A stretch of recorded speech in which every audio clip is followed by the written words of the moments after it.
ভারতীয় মজদুর সংঘ দক্ষিণ জেলা কমিটির উদ্যোগে 20 দফা দাবি সনদ জেলা শাসকের হাত দিয়ে মুখ্যমন্ত্রীর নিকট পেশ করে। দাবি সনদ পেশ করার আগে বৃহস্পতিবার দুপুর 12টা নাগাদ ভারতীয় মজদুর সংঘ দক্ষিণ জেলা কমিটির উদ্যোগে এক মিছিল সংগঠিত হয়। মিছিলটি শহরের বিভিন্ন পথ পরিক্রমা করে দক্ষিণ জেলা শাসকের কার্যালয়ে এসে শেষ হয়। সেখান থেকে এক প্রতিনিধি দল ডেপুটেশনের লিখিত আকারে স্মারকলিপি তুলে দেন। জেলা শাসকের পক্ষে স্মারকলিপি গ্রহণ করে deputy collector and magistrate S Curzon হলাম।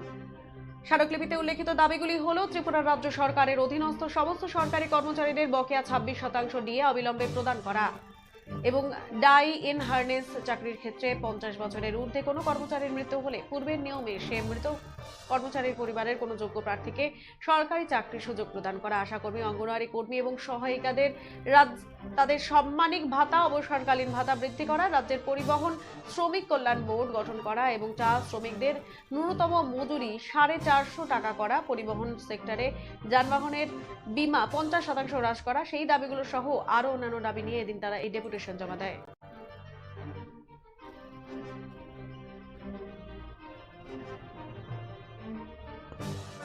আজকে ডিএম বরাবরে মুখ্যমন্ত্রীর কাছে একটা দাবি সনদ পেশ করতে যাচ্ছি।